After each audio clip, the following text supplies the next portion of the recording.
Welcome back to Beyond the Game, Cotulla Backroads and Ball Games, where the past meets the present and the game becomes a legacy. I'm your host, Meme Sanchez, and tonight we're putting the spotlight on some of the strongest athletes to walk the halls of Cotulla High School, our powerlifting team. These Iron Cowboys and Cowgirls have been grinding since day one, repping our town with pride, determination, and straight-up grit. Whether they were chasing PRs, fighting through tough training days, or stepping onto the big stage, they showed us what true strength looks like, both inside and out. So tonight, we're celebrating their season, their stories, and the legacy they're building one lift at a time. At this time, I'd like to introduce our guests of tonight. We have Miss Allie Garcia, Miss Brooklyn, please forgive me if I mispronounce this, Kuenstler, Jando Gonzalez, and Tori Rodriguez. Let's bring them on stage. Did I get your name right, Brooklyn? Yes. Oh, thank goodness. I was worried about that one. So I appreciate y'all joining us today. How are y'all doing? Good. Doing good. All right. So if y'all don't mind, one at a time, we'll start with Brooklyn. Introduce yourself, kind of give us your grade and the weight class that you were in for this powerlifting season. Hi, my name is Brooklyn Kuenstler. I am 15 years old. I'm a sophomore at Cotulla High School, and I was in the 105-pound weight class. Nice. Next to you, Tori. My name is Victoria Rodriguez. I am a sophomore, and I was in the 198 weight class. Go for it, Hondo.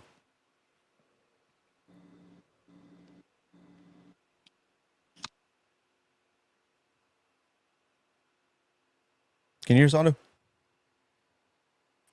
My name is Jose Gonzalez. I am 14 years old. I am in the freshman. I'm a freshman, and I am the 114 weight class. Nice. And last, Miss Allie. My name is Alessandra Garcia. I'm 16. I'm a junior at Cotulla High School, and I'm in the 97-pound weight class. That's awesome. Man, so everybody's different, right? Yeah. That's awesome, guys. So we had a lot of representation from what I would see in both of y'all's, in the boys and girls powerlifting teams. There was a lot of participants. How do you know exactly how many lifters we had in I guess boys and girls? I think we had like 20 to 30 girls like at the start of the season. Wow. What about the boys, Honda? Do you know an exact number, maybe? I don't know the exact number. In total, I think we had like around 30. Golly, so we had a lot. That's a big program. That's big compared to what it's been in the past. From what I've been seeing, I never did it. That's a tough sport. I give kudos to y'all because that's, you're literally tearing your muscles every day. But my little brother did it, so that's how kind of I was introduced to the I guess the work side of it. So now let's talk some numbers. Starting with you, Allie. What were your best lifts this season? My best squat this year was 300 at the daily meet, and my best bench was I wouldn't count it, but it was 145 at the Cotulla meet. But other than that, the ones that I would count, it would be 135. And then my best deadlift this year was 245 in Stockdale. Golly. What about you next, Mr. Hondo? My best lifts on squat, my best lift was 365 pounds at state. My best bench was 205 at state, and my best deadlift was 350 at regionals. Dang, dude. You're pushing some weight. Miss Tori? My best squat this year was 400 at the Dilly meet. My best bench also at the Dilly meet was 185. And my best deadlift this year at the Cotulla meet was 275. Dang. All right. And what about you, Miss Brooklyn? This is my first year powerlifting, and for squat I did 240 pounds. Bench I did 165, and then deadlift I did 235. That's still impressive, especially it being your first year. I mean, all y'all are strong. I'll say this, and I'll be completely honest. Y'all's benches are more than mine when I was in high school. By far.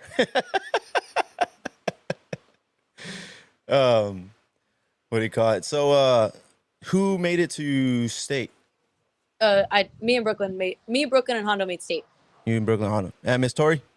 I Regionals? only She was robbed. I was wrong. You were. What happened? Can you explain?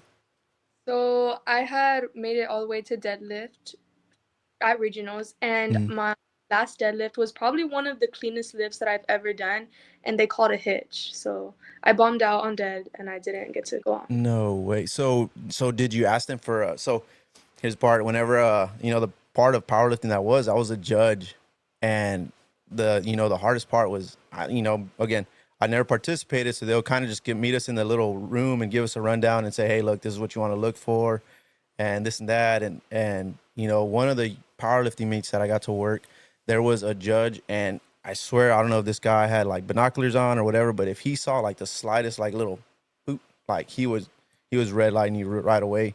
Is that kind of what it was, or were they able to give you an explanation that all three of them, or two of them at least, right, is what it takes? Yes, it was. I had one white light, but they literally just straight up said, they were like, you hitch. And I was like, oh, like just cold, like dead face, like staring at me, you hitch. Yeah, you see him most of the time, like, one copies the other. It's from what I've seen or, experienced in the past. But you don't expect that at regionals. You kind of expect to have, people who know kind of what they're doing, at least in some sense, especially like that. And if you feel like it's clean, I mean, most of the time it is. I mean, the lifters know when they hitch and they'll tell you, you got me. But for you to feel clean, it sounds like they got it wrong, and we're going to go with that. So whoever those judges were, do better. No, the judges are really tough at regionals. They're like really, really tough. Yeah. And where was the regional meet held at? In Edinburgh. Edinburgh. Was that the same thing for you, Honda, or did you have to go somewhere else? Our regional meet was in Kingsville. Kingsville. Okay, nice. So y'all didn't have to travel too far. And then where was state held at? Same place. Same place for the girls, same place for the guys? Yes, sir. Wow. Dang, I never knew it was like that. Where's Renata? No, y'all had state in Abilene. Oh wait, no. I'm sorry. Our Oh. state meet was in Abilene. I'm sorry. Oh, okay. Yeah, that's where it was back then too. From what I remember from, with my little brother. We took a long ride out there. I say a long ride. Now I'm used to it, right? My wife's from out there now, so West Texas ain't too far for me. What was the competition like at? So, let's see. How many meets did y'all do before regionals? 4. 4. Wow, I feel like it was more. There's only 6 meets in the full season. Okay, so it was 4. So, where was the toughest competition? Outside of regional state, what meet would you say? Y'all saw probably, I guess, regional state kind of caliber.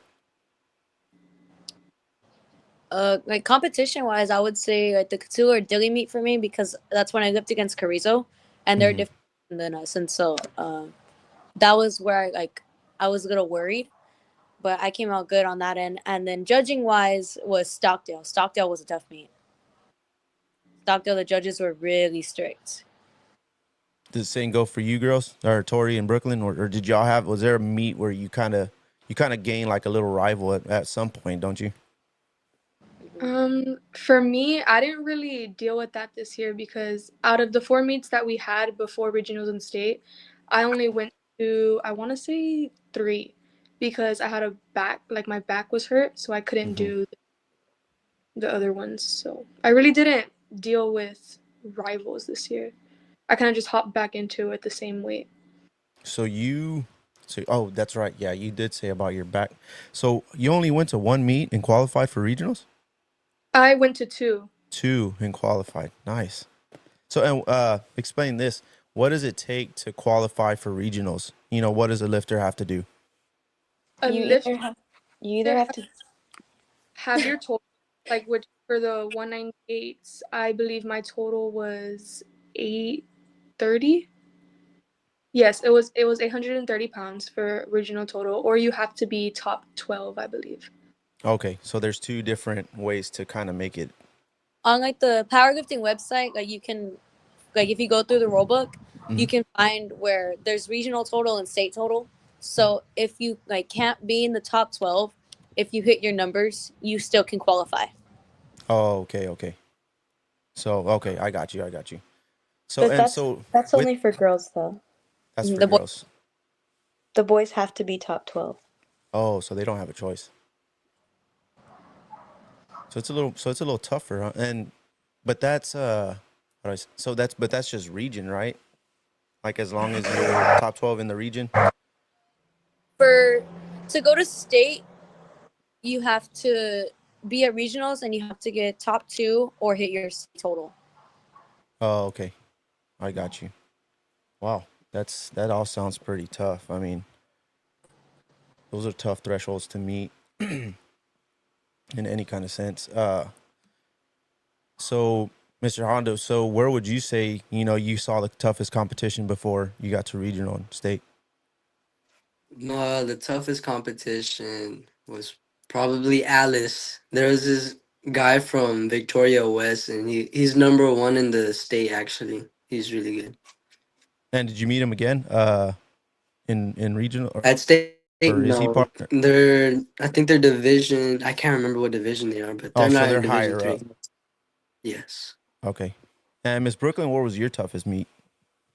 I think my toughest meet, I switched weight classes a lot. Like I went up and down weight classes, so I feel like I didn't like have a rival.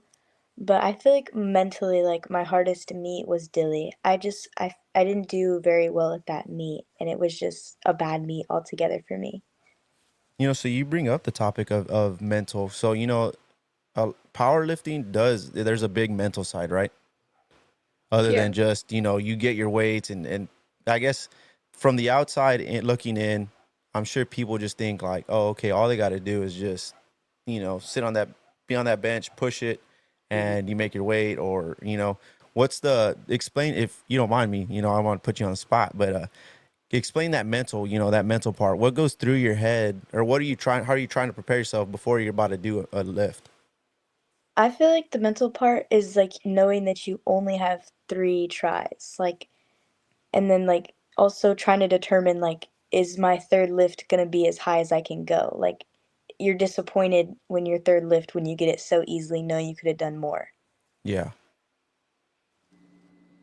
What about you, Tori? Do any of y'all have kind of like do y'all have a pep talk with yourself? Do you all listen to a certain song, do a routine? Do any of y'all have a routine, before you lift?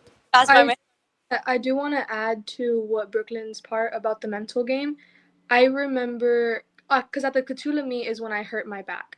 So we went to the Dilly meet right after me coming back from an injury. I was still hurt. And that Dilly meet, I hadn't lifted in about 3 weeks. So I was really just like trying to get into the weight. But at that meet is when I got my highest squat, which was 400. And I remember our coach, actually, Luke, I was doubting myself so bad. I wanted to put down my weight 50 pounds less than what he thought I could do. Because the mental part, I want to say powerlifting, half of powerlifting is your strength and your muscle building, but then another part is all a mental game. And I feel like you psych yourself out so much before every lift instead of reassuring yourself, like, no, you can do this, you can do this. So a part of that mental is just going in there with a good attitude and knowing you can push yourself to your limit. Yeah, for sure. For sure. And then especially coming off a back injury, you feel that deadlift and squat for sure, right? What about like whenever you're benching? Because what's your first lift at every meet? My first lift, I kept it safe with 165. Oh, but what like I guess It's what squat. you start off with squat? Yeah, you go Okay, squat, bench, and then deadlift. Oh man, so Tori, you're straight up already putting that stress on your back, right? of course, I felt the pain going up and going down. Oh man, and you still made it. Dang, Hmm. impressive. So, do any of y'all have a routine? I You know, definitely do. what's your routine? If you don't mind sharing. I have to put on chalk. I have to put on my headphones, and I have to like mentally prepare myself and like tell myself all the cues of the lift, like And then like before I lift off, like I have to tell the people on the side spotters, like on my count, and then like I have to count down from 3, and it's like it's every single time I do the exact same thing. Do you have a song? Is it the same song or is it different? Yeah, it is the same song. I play Sad But True by Metallica. Okay, yeah. So Metallica would definitely get you in that zone. What about you, Tori? You got a routine? Almost the same as Brooklyn. Different song though. What's your song? What's your go-to song? I want to say Monster. By who? Skill. I don't know how to pronounce it. Skrillex. Yes. Nice. Some dubstep. What about you, Hondo? You got a routine? My routine is probably like listening to music, and then whenever I'm about to like squat or bench, just get like really mad at, I don't know, at nothing, I guess. And I just do, like you, do you kind of think of something that's gonna piss you off?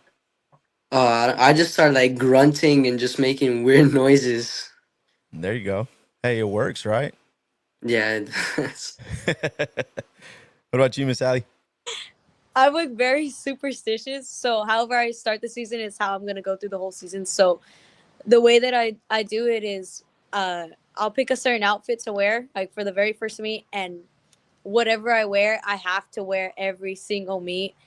And then um whenever I'm going up to squat, like I have, if I'm really stuck in my head, because I usually try to just not think about the weight so I don't like get in my head about it, because once I'm in my head about the weight, I'm stuck there, and I just won't have a good meet. So I just have my playlist that I've used for the past 3 years. I've had the same playlist, and I'll just quick shuffle on in. And then once I get really in my head, I'll put on "Hole in the Earth" by Deftones, and that really helps me a lot. Like it just gets me like ready to lift. I guess it gets me like hyped up. And then when I go for squat, um, I have to like mess with my belt a bit to make sure it's good. And then once I'm under the bar, like I have to like do a little like set myself and then swing under and like move around a bit, do a loud count off, and then I always have to step out with my right foot first, and then my left foot, and then readjust my right foot, and then I look up, and I have to take like a little. But before I like lift off, I have to do like little breaths. I had to like prepare myself, I guess. And then for bench, um, usually like 2 girls before me, like I'm already messing with my wrist straps, so I'll put my left one on for. Oh no, I put my right one on, my left one, and then do the right one again. And You then got this down to a T. yes, when I go to for bench, I have to set my feet, and then I have to get like on the bar. I always go with my thumbs. I'm outside, so it's gone. You're good. Go, keep going. I have to set my right hand and then my left hand, and then like wrap around, readjust my feet. Left has to be my right foot, then left foot, and then I can do my count off. And then, for deadlift, it's just get my chalk. I have to rub it. I have to get with my right hand, rub it on my left, rub my hands together, do a little clap, and then when I walk up, I have to do my right foot, left foot, readjust my right foot, and then grab right hand, left hand, and then pull myself down to go. It's like it's so extra for no reason, but it works. So But you got it down. whatever. That's the thing. Yeah. So this is the experience of a junior Yes. compared to the freshmen, sophomores. I'll interview y'all again, and whenever you're juniors, seniors, and I'm pretty sure you're gonna have the same kind of answer. So does your mom know to have that outfit ready? No, I get it all ready myself. You get it all ready. Okay. So You'd probably have her scrambling around if it was her duty, huh? all my stuff stays together, so that way I wash it all at the same time. I get all together. It's and then before the meet, I sleep in with like what I'm gonna lift in. Like, Really? I have to. Dang, that's some superstition. I'm very superstitious. But it works. It works. Let's Yeah. not forget the braids in your hair. Those are really The what? the braids in your hair. Oh yes. 2 braids going into a chongo. It has to be that way. My freshman year at regionals, my friend Abby had done my hair like that. Every other meet before that, the other 4, I had only put in a chongo, and I left it at that because my hair was super long before I cut it.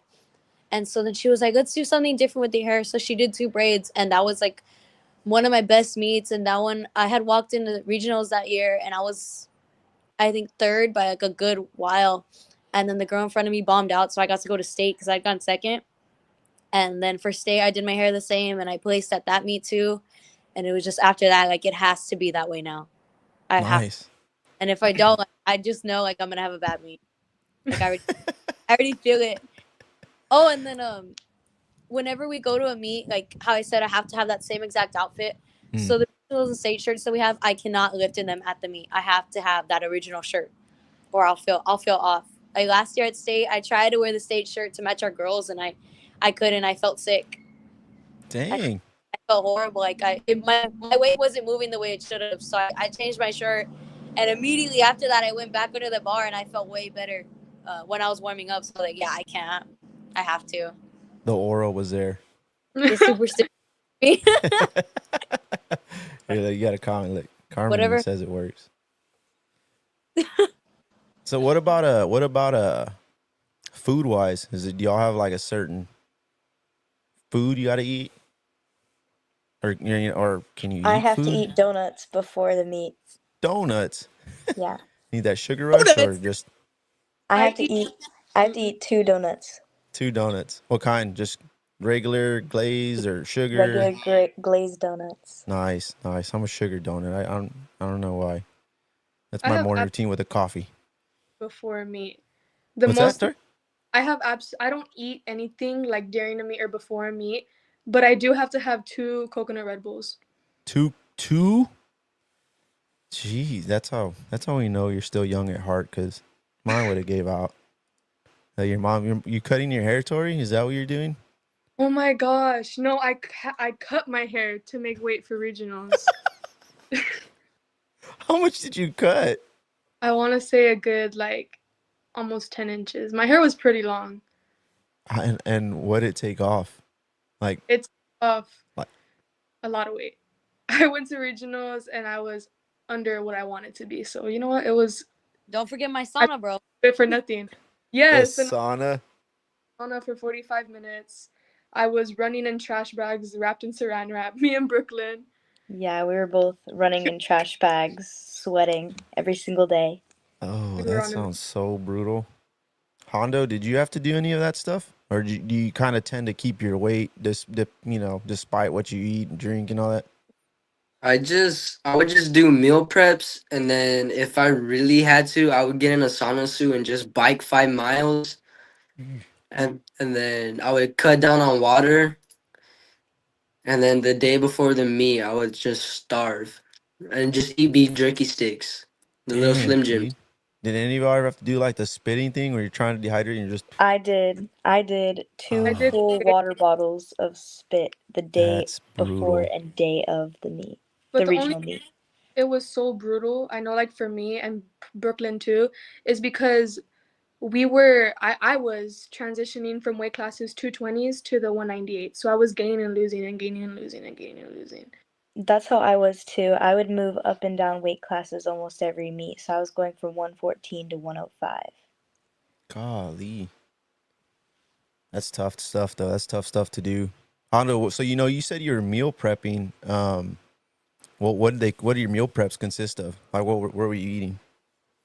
I was mainly eating steak and rice, chicken and rice, and fajitas and rice. That's it. Dang, that sounds good. I was on a completely no carb diet. I wasn't even allowed rice. So I had steak and veggies every day. Dang. Oh, that still don't sound bad as long as you gain that meat. I mean, I was just eating everything. I don't really like I watch what I eat. Like, I try not to eat like my hot stuff and like drink sodas. Were you doing this in front of them? Like, were you torturing them like that? Yes. Look at Tori. Look at Tori saying Uncrustables at practice. No. You would eat Uncrustables as we're walking past.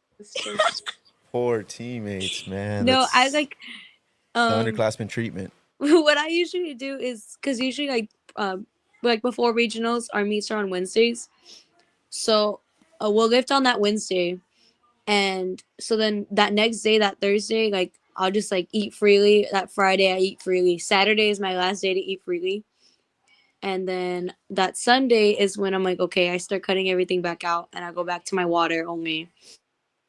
And then Monday, No junk food like at all. That Tuesday, it's the day before a meet. So once it hits 6 o'clock, I don't eat or drink anything until we weigh in the next day. I forget that they changed the date. So, Mm-hmm. when I was in high school, it was on Saturdays. So Carmen, my wife, she has experience. She was a power lifter. Like, is this true? How true is this? Oh, yes. Well, actually, it depends because there's some meets, like our very first meet, I was overweight. So the day of that meet, the day before the meet, I went to the school and I was running because our first meet was on January 3rd. So it was like right after New Year's. January 3rd. Wow. Hmm Oh, but So y'all went to January school on the 4th, 2nd, though, right?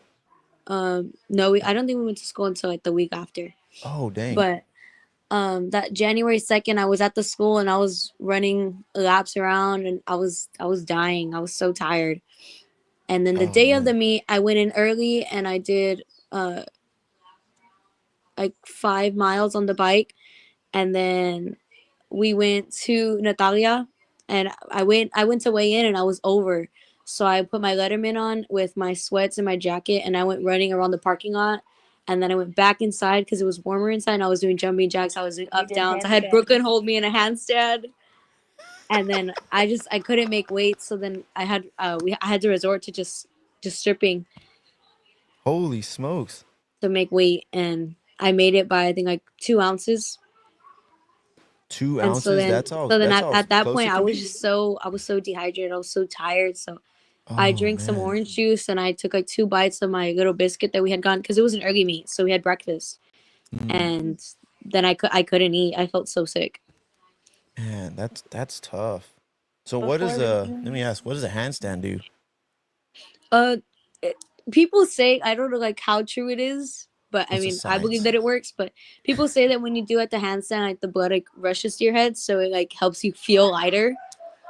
So since you feel lighter, I mean you weigh in a little lighter. So you're feeling lightheaded and it's just I mean putting it you up worked, there. I guess, because I lost the weight. Yeah, for sure. Hondo, you're quiet.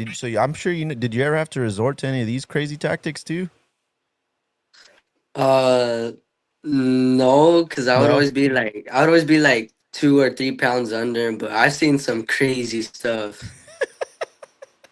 especially weigh-ins during state. Uh,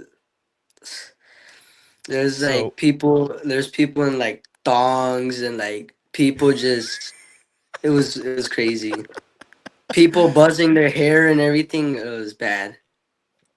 yeah, I mean, like I said, I worked a couple here in Cotulla, and you'd see it, right? And because they weighed in, the guys weighed in our locker room, and I was still in high school, helping out, and they were doing those crazy things like the spitting, the like you said, the shaving the head. I saw that a lot. I was like, man, dude, like you're cutting all your hair just right here and then.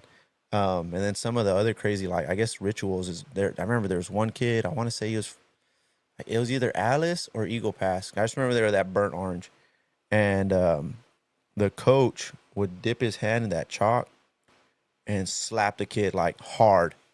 Like I remember one point he did like a big. I think it was like, man, I was on the super heavyweights. The dude was squatting like, I might be over exaggerating. It was close to 1,000, but the coach smacked the crap out of him. He's bleeding through his nose and just gets it up like nothing. He's just screaming. And, of course, he did a good lift again, the white light. And he's like, and he gives me a high five. I could have swore he broke my arm. But those are the crazy things that I experienced. So I'm pretty sure y'all are used to all that stuff. Y'all probably don't react. I was freaking out. I thought my life was in danger, for a kid. I think like out of me, the sense of adrenaline that you have in you, it's just like insane. Like at our Cotulla meet, after Brooklyn's bench, I was watching her and she jumped on me, and then I Well, had it's jumped on her because too, but we were just so excited. I had gotten a massive PR in Cotulla on bench because like the most I had done like was 145, and then like I did 145 for my second attempt, and I was like I didn't know what to go up to, and so I was saying like I'll just go up to 150, like it'll be like nothing, like I'll just go up to 150. And then I went back and I was talking to Jerry and Daniel, like other powerlifters, Mm-hmm. and they were like, no, you got that too easy. You need to do 160. And so I put 160 on the bar, and I was like super nervous because I had never attempted any kind of weight like that. Um, just because it was my first year, like I had like the beginner bench shirt on, like, Oh, that's right. You had the green. yeah. And so I put 160 on the bar and I got it up so easy. And so I like literally I was so excited. I like tackled Allie.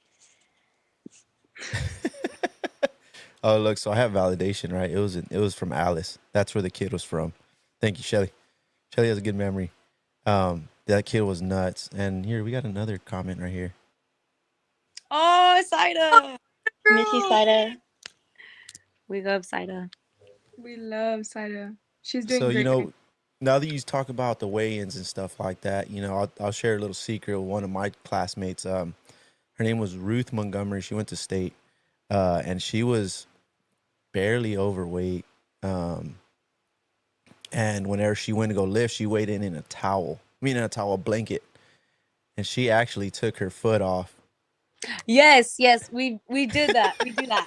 If you hold the blanket and you like hold it tight enough, we did it. We almost did it for Tori, but luckily the sauna came in clutch and we didn't need to. I did not get that luxury. I did that my first meet to help make weight. So I had EJ holding my blanket for me, and if you like try to like if you kind of rest yourself against the blanket, as long as they have that tight hold on it to like keep you like stable, like that little weight elevation, like it doesn't have to be much, but that little elevation just it helps you. It really does. It does. You It does. barely It helped her, and she competed in the state for it.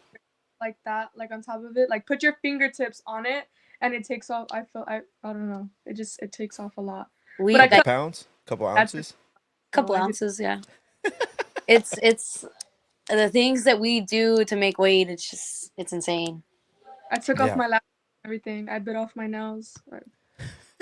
The Golly. dedication was there. Like for regionals this year, I was stressing because I thought I was gonna gain weight, and so I was in my sauna and I was just sweating and I was dying, and I was like barely drinking water just so it's like I wasn't absorbing all that like water back into my system. And then I weighed in and I was 94.8, and that's the lightest I've weighed in since last year's season. Dang. And it was horrible. I was Yeah. I was At stressing. regionals, I was the lightest I was all season, and I was before weigh-ins. If you saw my face, I looked like I was about to pass out Oh, I can imagine how tough it because is. I was Oh. just pale, and it was at least like 90 degrees outside. Yeah, and me and Brooke, Sun. It was me and- horrible. We were stuck outside for a while too. We were Ooh. stuck outside for like a good hour and a half. And In just the in the beginning- heat. That's too tough, man. It's horrible.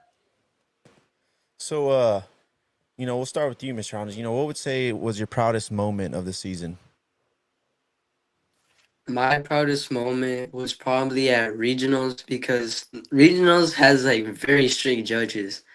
And so I was only getting my openers. I was like on squat, I only got my opener, bench, I only got my opener. And so my deadlift, I either had to deadlift 350 or go home. Dang. So my first lift was 325, I got it. And then I went up to 335 and I hitched. And then I was like 350 and I got it. So I ended up going to state. Dang, and that was your PR, correct? Yes, sir.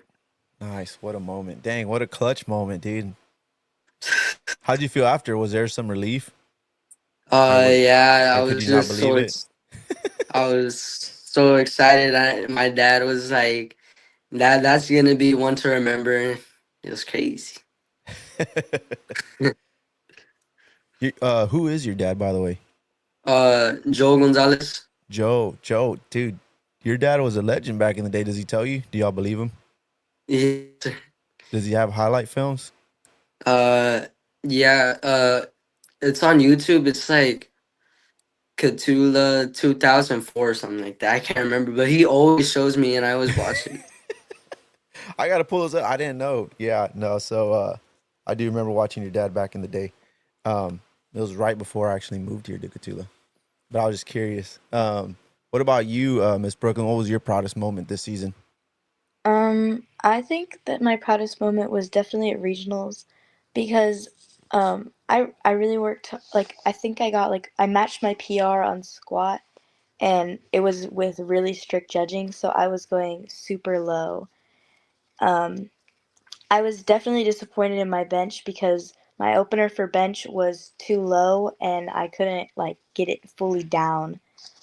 So I had to go up a lot, and then I couldn't get my third attempt of 170 because I hit the rack. But then on deadlift, I missed my second attempt, and my third attempt, I either had to get it or I wasn't going to advance to state. And so in my head, I was just thinking, like, is this or you're basically a failure. So, Oh my God, you put a lot of pressure on yourself. and so I had to pull it, and I got it. So I advanced to state. That's awesome. That is so. I heard y'all say that you had a beginner bench shirt. Well, is there like levels to it or So Yeah, there's a um, green shirt, there's a black shirt. green, black, and then gray. the And so gray's like the advanced or it's usually like the colors are they depend on the like amount of pressure you need to put on it, uh because it's like the bench shirts, they're a spring basically. So it's like you have to press against it a certain amount of strength for it to like work the right way. mhm. And so the green ones are the easiest to stretch, and then it's the black ones, and then the gray ones are the hardest to stretch. And then in the gray ones, we also have the multiple banded ones, and so that's even more like Resistance on it. strength that it'll Yeah, give. and Dang. since it's my first year, they had me in a green shirt all season, and then I finally told them like at the end of the season, I was like, I need to get into a bigger shirt because I need to bench more. And so I got into a black shirt, and then like it really helped me. How much would you say that those help you? Like, have I you would ever tried a bench like without one? Well, Just see. my raw max on bench is 140. So I'd say it gives me like 25 pounds. Dang, but still, I mean, doing your is there like a different technique that you use whenever how do I say it? Like so whenever you work out, I guess for the season, is it different lifting? Like when we're at practice, like when we're using our suits and everything for our squat, we'll start like when we have our suits, we'll start with our suits on, just so we can like feel the weight on us, because we go off for like percentages for our workouts, and so our percentage is based off of how good we did at the past meet. Oh, So okay. since you're lifting equipped, you can't really do big numbers like that without your suit as well, like for that extra like push. But for bench, we'll work like our lower like percentages like without the bench shirt, so that way we're building more natural strength. And then as the percentages get higher and the numbers are bigger, then we'll shorten the reps a bit and we'll add in the bench shirts. That way it's you're also not doing too much, but you're using your bench shirt because you want to do more. For me personally, I had to use my bench shirt for most of my lifts because my my equip max was like 170, and so I had to do like 135 for my like Your workout kind of. yeah. Okay. So is there so whenever you determine your lifts like cuz you how do you determine your start lift? Or is there like a science or number? Is there something your Usually coaches go?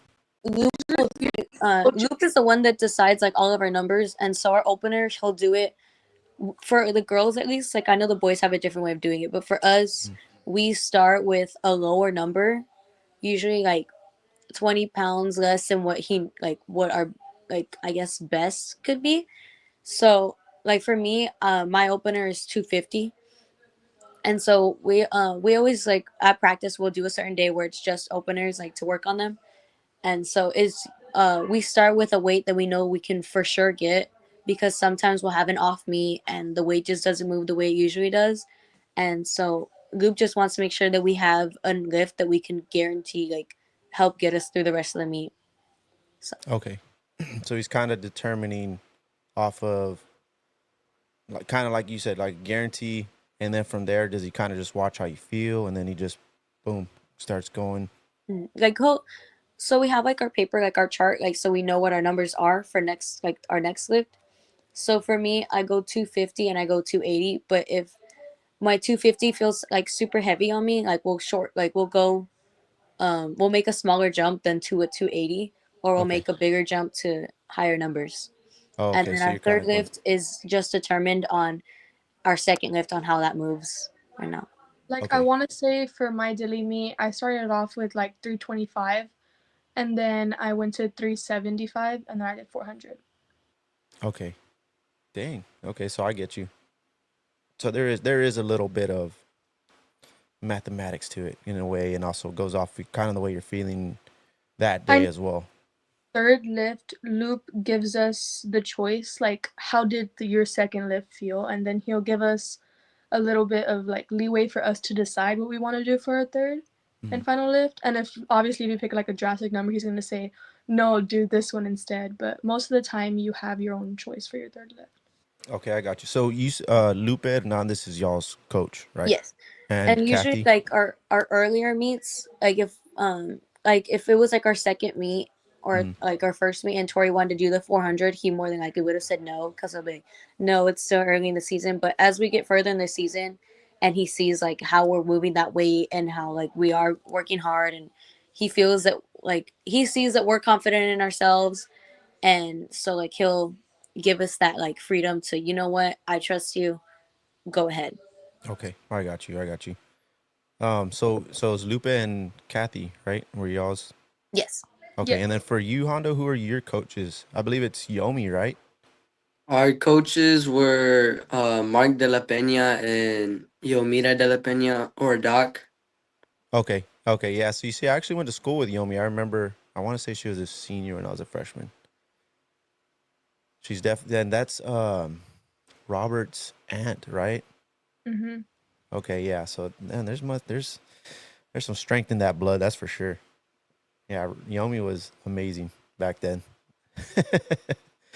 Here we got a couple comments. Let me post them real quick. Yeah. I mean, well, yeah. You got to take a chance and just watch the girls. They're just as intense. That to me, it's a little more stressful. Some of the guys you can see and you're like, oh, this guy's got it. You know, they're just jacked. But I don't, like I said, I watched a lot of the super heavyweights. They were nuts. Um, there he is, dude. There's the legend. Yeah, I agree. Do y'all know what happened with that? Because I remember they used to back then. The reason that we switched, because before how you said there were Saturday meets, which is what the boys do. Mm-hmm. Oh, okay. So So there's kind of if we lived on a Saturday, then obviously we'd have to wake up early, and I'm personally like I wouldn't want to wake up super early on a Saturday, and I know that Loop feels the same. So we usually just say like we'd rather do it during the week and just do it there, like, and then rest during the weekend. And it's just I feel like it's easier to do it during the week than during the weekend. I got you. Yeah, because I remember my little brother Christian waking up like 4, 5 o'clock just to get on that bus.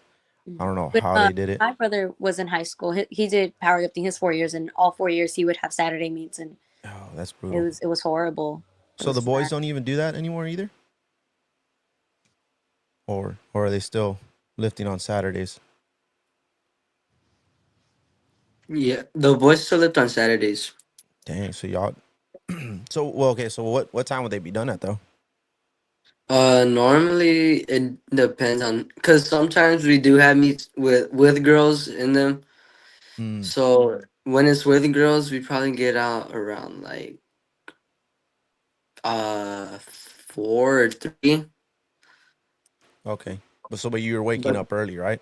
Kind of having yeah, to get there by 8 ish. yeah, because Dang. weigh-ins end at like 7, and the meet starts like at 8. Okay. Man, that's brutal. Allie, the Stockdale meet was like that, right? We had boys and girls. Yes, the Yeah. Stockdale meet we did boys and girls. That was a long meet. So usually, for every meet, like squat, bench, deadlift, every like section of it takes about an hour. Okay. And so for our Stockdale meet, that one was a long meet. We didn't get home till like 1 in the morning. Stockdale was a good meet for me, but it was so hot. It was hot in that gym, but that one was a boys Dang. and girls meet, and so it was crazy. It was crazy how long everything was taking. And y'all still had to go to school the next day? Yes. Oof. It was horrible. Yeah, we got home around like 11:30, if I remember. Heck no, girl. It was like 1 in the morning. It was almost like 12:30. Oh my god, I don't even remember. It was Damn. I horrible. was I remember probably getting off asleep the on the bus and bus. just feeling like, dang, I don't want to like go to school. There's classroom nap time or no? Mm-mm. No? Man. Y'all, man. No. That's what we used to do. You put on the hoodie, then you'd hide your little AirPod in your hand and just close them eyes. See, now you get ISS for that. So. Oh, golly. We would just get a little tap on the desk and wake up. Miss Tori, what was your proudest moment of the season? My proudest moment probably has to be my dilly meet. Again, coming back from that back injury and getting my highest squat of the season was awesome. And also, it was one of my proudest meets because throughout my powerlifting like seasons, like last year as a freshman and this year as a sophomore, I hadn't placed at any like invitational meets. And especially this year, how I was going back and forth between 2 weight classes, I always was either fourth or I was third, and then I'd like sell and I wouldn't get the weight that I was supposed to. I'd psych myself out. But that dilly meet, I pushed myself and I got that weight after an injury, and I placed top 3 at that dilly meet. So that has to be my proudest moment. Dang, that's awesome. Y'all have some good moments. Those are clutch and just proud. I mean, again, the back injury, I'd be too scared. Nowadays, my back hurts every day, so I guess I kind of powered through every day. So kudos to you, Tori. Miss Allie, what was your proudest moment of the season? I would have to say my proudest moment of the season would be the first meet because, how I said, I was stressing on my weight. So I weighed in, and I actually ended up being the only one in my weight class for that meet. So that one was really, I guess, a free meet for me to do. Like, Loop had let me do like whatever weight I really wanted because it's like, oh, if you miss it or not, like I'm still okay because I don't have anyone to compete against. So I technically got like an automatic first place, but on top of that, we also got first as a team, and I had received my very first plaque and the only plaque that I have of best lightweight lifter. And so the lightweight like group is my weight class all the way up to what is the weight class range for the lightweights? Like what, 168? That's considered lightweight? I don't know what. Dang, all the way to 168? Or maybe it's the like one. No, not the 132. That has to be higher. I think it's to the 148 is lightweight. That's still a lot. That's a big gap. Yeah. So out of all those girls, like I had like the best like pound for pound lifts. So I received that plaque. Wow. Congratulations. That was and then with hitting my numbers, I had hit my state total already. Dang, that's awesome. So that was good. That was a really good meet. Was it all the way up to 125 maybe? Carmen was a power lifter, so that's where I get a lot of my info from. I want to say it's the 148s. Carmen and my brother were about the only ones. Me and Koki weren't. Here's a picture of Carmen. I don't know if focus. The girl at regionals won best heavyweight lifter in the 148s. Oh, okay. So then it's probably okay. So that's heavyweight right there. Dang. Okay. So let me on. I kind of planned this, I knew this was an episode that I'd want to get because, again, powerlifting, it's still not part of UIL, correct? Mm-mm. Right, I think it's because we use suits and like all the equipment, so it's not considered UIL. I think and also I want to say maybe there's a liability in it. Like I said, you're putting your body through some extreme stuff. Mm-hmm.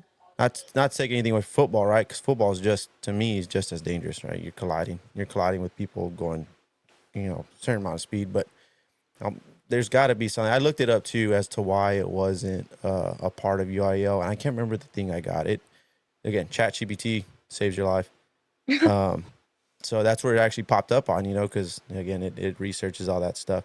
So I remember whenever you got lifter of the week, Miss Allie. Oh yes. So that was I was like, okay, I'm gonna plan this out and I'm gonna bring it. So again, I was like, okay, this is gonna be a planned really episode. Cool. I felt really good after that. And that's Boosted my just ego cool. a bit. And I like, because, you know, again, I give kudos to all y'all because, you know, not a lot of people know where Cotulla's at. And it's things like this where we put ourselves, or put the town, you know, y'all put the town on, not only on your back, but, you know, in the front too, and for your uniforms and stuff like that. So you all put Cotulla on the map literally every time, because now, you know, once you get exposed to that stuff, especially going all the way to state, people will know where Cotulla's at. And you know, and that's why, again, this episode was, I was like, you know, these kids represented at big levels, not just, you know, locally. So, you know, we'll keep moving forward. I know it's starting to get late on us. What would you say your toughest challenge was, Miss Allie? My toughest challenge, I guess it was really just accepting that I wasn't gonna have Luke for my senior year. So like knowing that this was my last season with him was really like hard for me. And so I guess that, and then just the mental game like of the whole season itself, it's really hard because I mean physically like my Stockdale meet, I had failed my 280 lift with which I usually like it flies up. And so I don't know, I guess it's just like like once you're in your head, it's just, even if you can physically do it, if you're telling yourself that you can, like your body's just gonna be like, oh, I can't, it's too much, and you're not gonna be able to do it. So I guess just really staying out of my head, and it was really hard. And then as the season went by, especially at regionals, because every our 4 preseason meets that I had placed first. And so I had already known, like going into regional state, I wasn't gonna win because I was seeing that girl's stats, and I already knew like, okay, like I'm not gonna beat her. Like I had already accepted it, but I don't know. I guess just like being there and seeing like how far ahead she was against me was like that really like affected like how I was moving my weight in a way. Mm-hmm. And it was just like I got in my head about it a lot. So just like the mental game, really. Yeah, there it is again. You know, the mentality of it.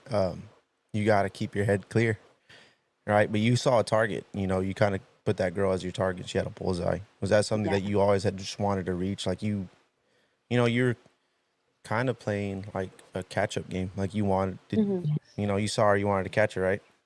Yeah, she was a senior. Well, we switched divisions this year. Oh, So okay. originally I had never competed against this girl. We were in a different division, but we dropped, and so now I was going to compete against her. And so I started watching her numbers, and I was like, dang, like this girl's really strong. Like I don't know if I'll be able to catch her.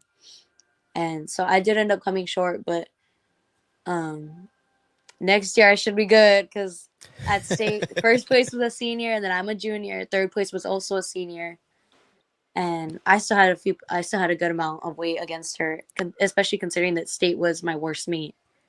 But Dang, it was that's good. crazy to think about, but that's good. Sorry, yeah, I agree, Mom. Powerlifting was always fun to watch. All right, so Mr. Honda, what was your toughest challenge that you faced this season? My most challenging thing that I faced was probably mentally. Like I would always get in my head, and that was just. And then during regionals too, whenever I couldn't get my lifts, I was just so frustrated, and like when I'm mad, I started crying. It's weird. So I was just like pooped. I guess I was really pooped, and I was just mad. And whenever I felt benched, I just sat down like I'm not gonna do deadlift. I was telling my dad I'm not gonna do deadlift. I'm just done. I just want to leave. He's like, no, like you know how much people would want to like be where you are right now. So then I just got under the deadlift bar and I got it. And then my coaches are leaving too as well. Both Coach Mark and Doc. So that's gonna be tough. Dang, And so we're gonna be losing 3 coaches. Is that what I'm hearing? yes, Mm. sir. Oh man. Well, I mean, we got good powerlifters, so hopefully somebody can fit in those big shoes. Um, you know, so whenever you are struggling mentally, Hondo, is there somebody that you can turn to kind of help you get out of that state? Normally I just start praying. I either start praying, I call my dad and I talk to my dad or my mom. My grandma is always there for me too, like all my parents and family. Uh, and then I just normally just like listen to music, calm music, just to calm myself down. That's really it. That's good. That's good. That's good. You know, you always got to rely on those. You know, your faith, your family, your friends to always get you kind of out of those. That's a tough state to be in. Once you're mentally, it sometimes it'll lock you up. Miss Tori, what was your toughest challenge this season? My toughest challenge this season would probably have to be the overall determination and dedication that I have to the sport. And by determination, I mean, like, again, that back injury. I came back and I was pushing myself harder than ever because of that. And as for like the dedication to it, again, the rigorous work that I had to put in just to make weight, the running in trash bags with sweats and hoodies on and saran wraps, and the gel to make me sweat more, the saunas, and the cutting my hair, which that was really the most sad part of the season. But also, again, the mental part of it, the putting yourself down, and especially like at regionals when I bombed out yet again, my second time at regionals, second year bombing out, it was kind of just like a downfall on like my confidence. And again, like throughout the season, it's just a mental game that you need to push yourself and mentally prepare yourself for, because whenever you're lifting and you get in your head, it's kind of just like you put yourself down in a way that you automatically feel like you can't do it. So that shows like your teammates that you can't do it, and you not only let like yourself down, but you let the team down. And I feel like that was one of my most challenging parts of the season. You know, ask you know, the same thing as Honda. You know, how would you get, like, if you were locked up in that mental? How are you getting yourself out of it, or who were you turning to kind of help you? What I would turn to would either it would be my faith, but I would also go talk to Loop. You know, Loop's pep talks are one of the best things that you could ever experience. They're funny, straightforward, but really encouraging, and a quick little snap out of it, you know, like the get your head back in the game and get back out there on that mat, pull that weight, push that weight, squat that weight and get it up. Like he was a great coach, great and all well-rounded. So That's that's awesome. That's awesome to hear that y'all got a coach like that. Um, Miss Brooklyn, what was your toughest challenge this season? I definitely think that my toughest challenge was cutting weight. Before regionals, Loop sat down with me and he said, "So this is what you can accomplish in the 114s, and this is what you can accomplish in the 105s." And he told me straight up, he was like, "If you stay in the 114s, you're going to regionals, but you're probably not going to go to state." And then he told me the numbers in the 105s, and he was like, "If you go to regional, you're definitely going to go to regionals, and you have a really good chance of going to state." So I decided then and there that I was going to give up and I was going to stay in the 114s. And then he texted me again the week before state. I mean, regionals. It was like a good 7 days. And he said, "You are going to cut to the 105s. Here's your meal plan. Um, this is why you're doing it. You're going to do it no matter what. I don't care." And so I had a week to lose 7 pounds. And so every single day I would eat boiled egg and bacon for breakfast. One piece of bacon, one boiled egg, and then I have 3 ounces of steak and a side of broccoli. Wow, And then most of the time I would skip dinner, and then every single day I would be in a trash bag with that weight lose make you some kind of gel. It makes you sweat. I don't know. oh, okay. And then I'd be at the sauna at Allie's house. And then even on Saturday and Sunday, Loop would come in over like extra hours to help me lose weight. That's awesome. So yeah. Shout out to Luke, you know, for going above and beyond for these girls. So yeah, I keep hearing the sauna. Allie. Was it like a little sauna pod or? So, I was like it was hard for me to like be losing so like my weight because it's a hard weight to like maintain for so long because I've been in the same weight class all 3 years, and so it's like obviously like as I'm lifting, I'm gaining more muscle, and so the more muscle I have, the less like fat I have, and so it's Yeah. harder to lose without weakening myself, and so my dad had ordered me off of Amazon it's like stand up shower like it's like a stand up shower but it's a sauna And so you just sit in there and you zip it up, and there's like a little like vent like thing, and it's just like you just put some water in a little like thing that has, Mm-hmm. and it'll like just boil the water, and all the steam just goes into the room like that you're standing, and it gets really hot in there, and you can mess with the temperature that you want it at, and how long, like it has its own timer, so you Wow. can mess with the timer. So I would do a good like 45 minutes, and I mean it helped a lot, but it was very tiring. Like the first time I did it, I was so sweaty. I felt so gross. Like I walked out and I was just like dripping Dripping. sweat. Like it was horrible. I can imagine.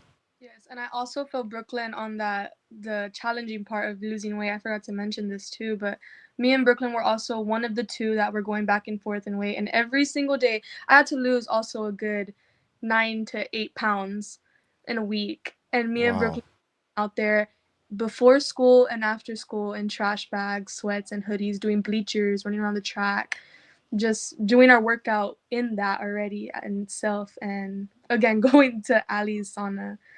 Allie was a huge help this season.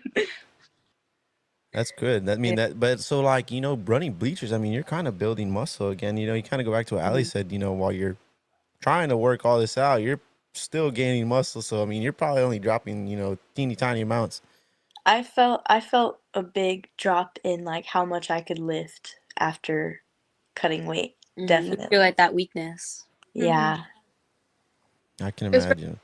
weight and then not eating like regularly and how you're supposed to, because you're very cautious about that. And especially like Brooklyn, I know you had to cut water even just to make weight. Yeah. 2 days before the meet, I would cut all the water. Golly. Did you get headaches and all that? Yes. I had like ibuprofen on hand. Dang. Here, look, we got a little fan question right here. How do you deal with the pressure during a competition? I just go to loop. That's like my go-to thing. Like when I'm in my head about something, like I go to loop and I'm like, loop, I'm not feeling it this week. Like I'm not, and he'll give me like a little pep talk real quick, and he'll just be like, snap out of it, like chill out, like you're fine. Like he'll like boost my confidence back up, because even like at our preseason meets, like I would place first, and I would have like a good like pound difference between me and second place, but it was just like that what if in the back of my mind, like what if they just jump out of nowhere and they do more than me? What if I can't do my lifts? Like where I would do like the overthinking, I would just run the loop, and it's like he would help me a lot. Or it's like even him just being there, like to see me lift, like knowing that he's watching me, and it's like I can't let loop down. Like he's done so much for us. Like just like having that little like extra like can't let him down. It would just it's boost of confidence right there, just being in his presence. So Some motivation for sure. for you guys. that motivation right there, just it's Goop's aura. It's his aura. Thousand aura, or my kids say that. Sorry, I don't know. Yeah, Luke is away with his work. He's very like helpful with any little thing in and out of the season. Like it's just he's so easy to talk to that you can just go to him for anything. No, We yeah, get Loop to start a podcast. Morning motivation every day, and we'll just get that going. Luke definitely has a way with his words when you're overweight. Feel very confident in a nice way, or he can get you so angry that it just like gives you that drive to want to go and get that lift. So you got to be there to experience one. My first like memory of Luke, it was like my third day of practice, and I walk in eating an apple, and I was not in the right weight class, and Luke goes, "Oh, hungry, are we?"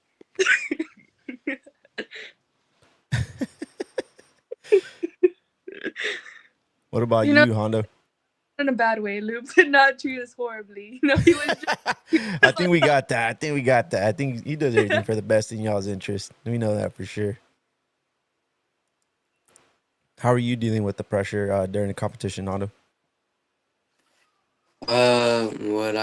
Whenever I had pressure in a competition, I would just like talk to my dad, I guess, and he'll just give me like a little pep talk, and then I'll give my coaches too. My coaches were always there for me.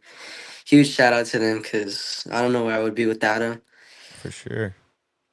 And so then is Mark, right? Mark and Yomi? or Doc, y'all call her Doc, right? Yes. Wait, what? You call Yomi Dark, right? Or Doc, Oh and yes, then yes, Doc. Mark. Yes. Okay, shout out to them for sure. So they were kind of your go-to, your dad, them. You know, whenever you felt that pressure, you kind of just ran. You know, not ran to them, but you know they were there to kind of relieve that pressure from you. There's a lot of weight, you know, not only from the weights, but that pressure kind of can pull you down. Ooh, your mom's chiming in, Allie.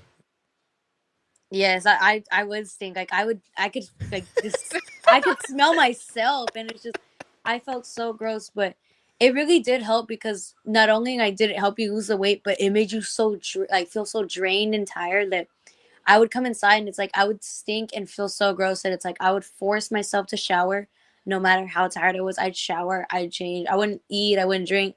I'd come lay down, I would immediately knock out. Like no doom scrolling on TikTok, no nothing. Just lay down, hit that pillow, and I would knock out, and I would sleep so good. Just it was so tiring. It was so tiring. So like, would you just sit in there like kind of sad, like just in the water, just kind of wash Well, away it? yeah, well, because my sauna, I didn't do this until Brooklyn had gone over. But when I would be in there, it's a stand up one, so I would just be standing there, and I would be like all Oh, dying. that's brutal. And it's just I didn't want to sit down in there because like then I'm like getting more steam like towards me. So I would just be standing and just feel horrible. And then yeah, like once the girls started coming and using it, I was like, well shoot, like if I feel horrible, like I know they feel even worse because they're already drained as it is. Like I'm at least like eating more than they are, drinking more than they are. So like I put a little chair in there so they would sit down and I would tell them like this is a little zipper, like you can open it if you need some air because no, like that heat gets to you real quick. Your mom said you wouldn't be like that you were dance and Oh yeah, sing. with Tori we were singing Hamilton. It helped, you know. I mean, it helped you try not to think about how you're like just dying in there. You know, it was just the 45 minutes that I was in there, me singing my way out of it. It just felt like 5 minutes instead. Mm-hmm. It would help the time pass instead of just being silence, just being like instead of just That's dying in between, like get me out. Yeah. Here you go, Allie. Oh.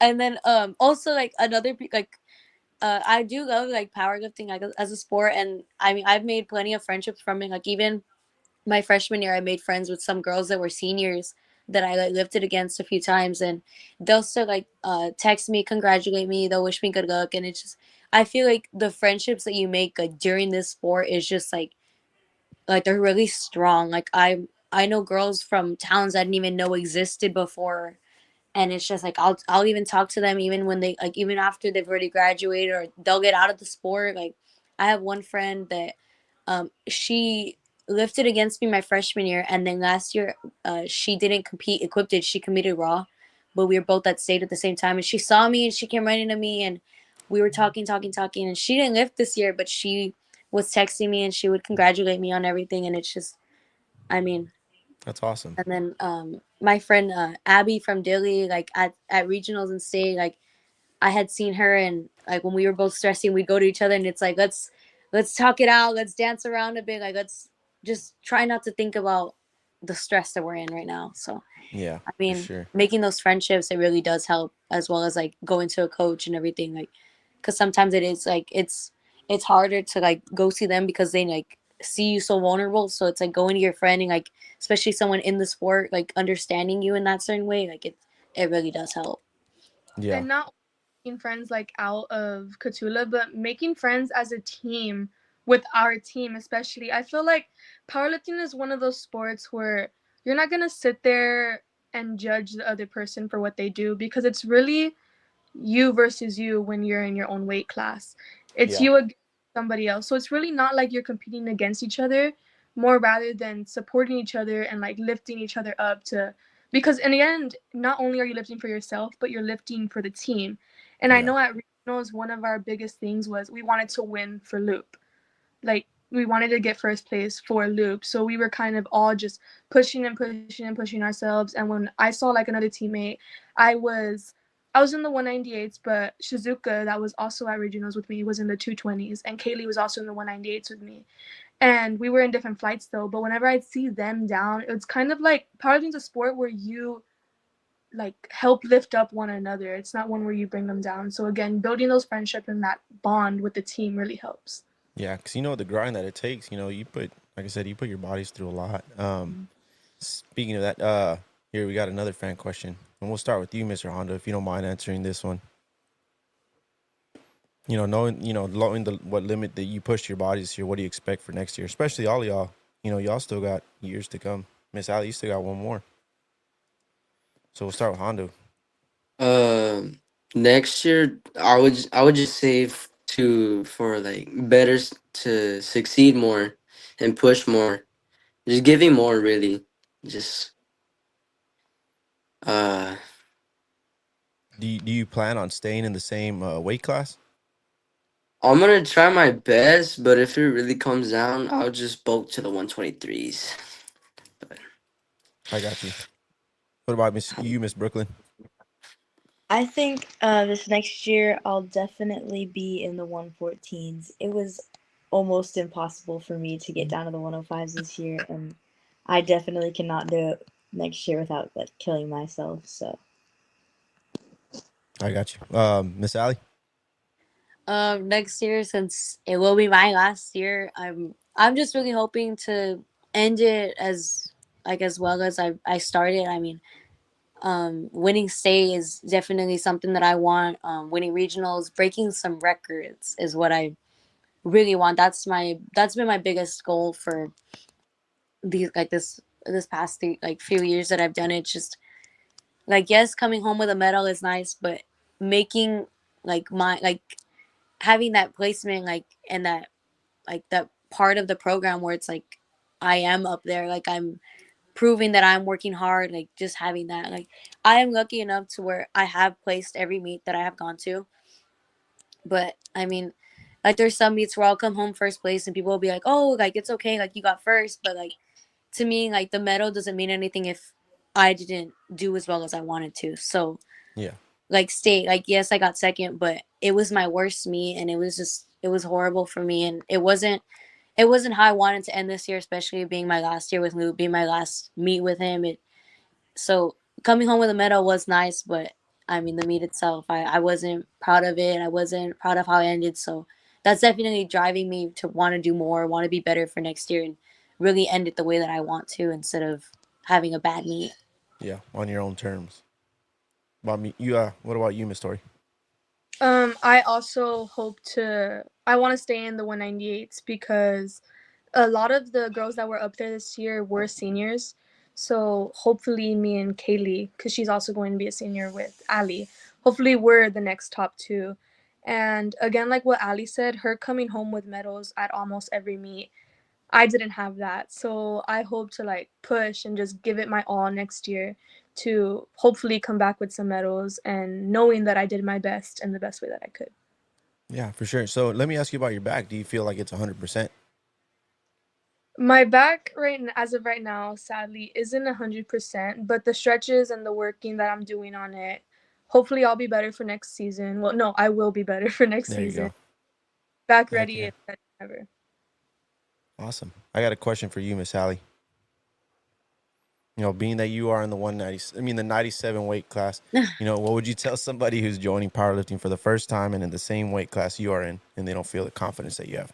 Well, actually, last year I did have another girl with me, Jasmine, and I mean, like she was, since it was her first year and she was really nervous, like she would get in her head a lot. And even this year, like with our like newer kids, even Brooklyn, like although she is older than the freshman, it's still her first year, so it's really hard to adapt to the program itself. It's a really tough sport. That's why like not everyone does it. It's a very hard thing to do, but I guess just stay out of your head, and it's just like we're a very open team, so it's like you can come and talk to us, like get advice, especially like me, like I'm very open with the newer girls. Like, you know, there was one meet that I didn't lift at, but I went to support the girls, and I had all of them coming to talk to me. Like I was talking to them, I was supporting them, just because it's like I want them to have the confidence, I want them to push themselves, because you're only as strong as you make yourself be.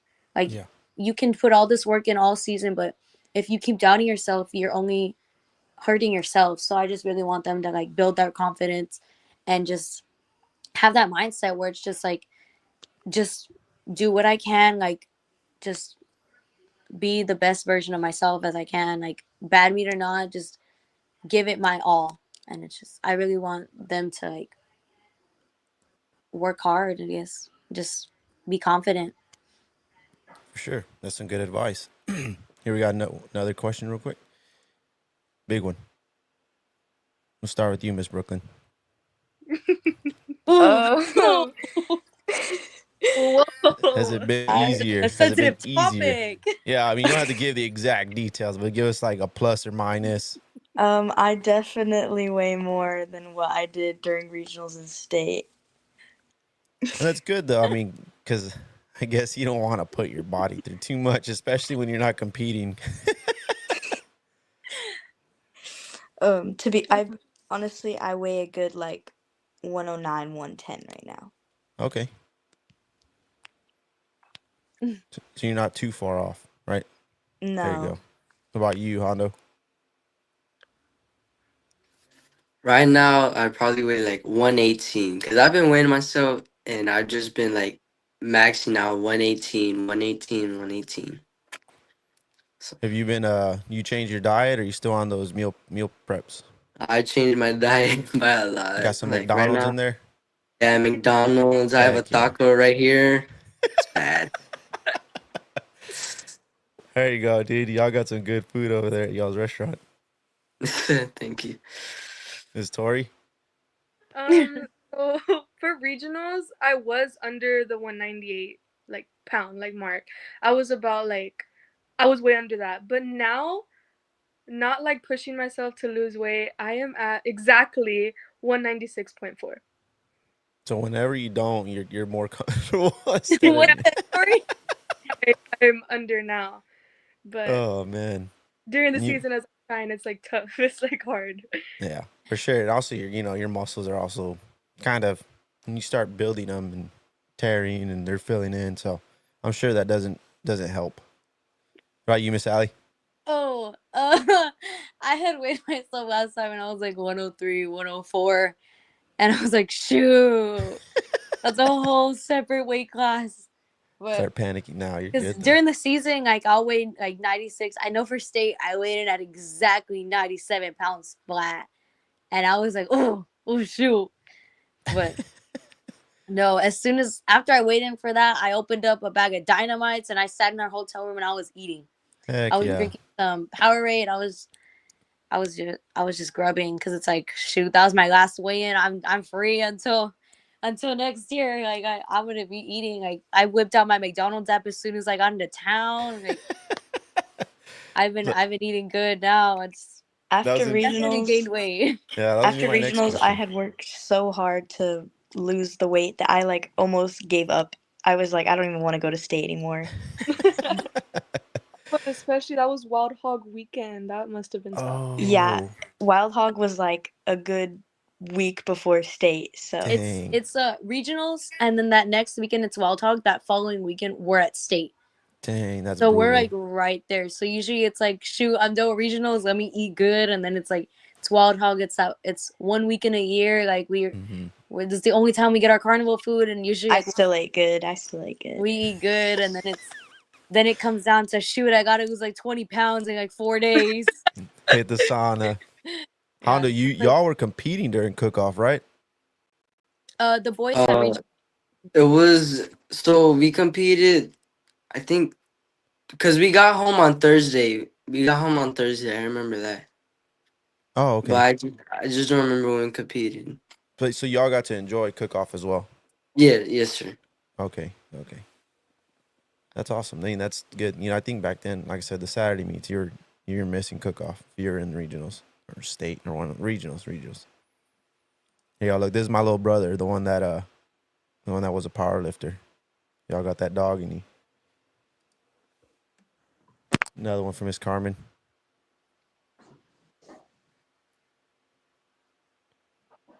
And let's see. Oh, I got your mom.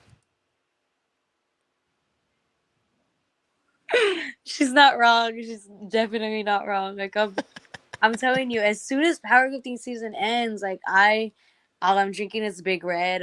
I'm like, get out of here, water. Like I'm tired of you already. I'll drink water, like obviously, like throughout my day. But if I have the option to where it's like drink a soda, drink a water, I'm gonna pick that soda. I'm gonna use that time, and I'm at McDonald's like every week. I love McDonald's. I go to McDonald's like so much. You They can't should beat it. sponsor me. I ate my bags of dynamite. There we go. Part of this I'm episode. eating bags of dynamite.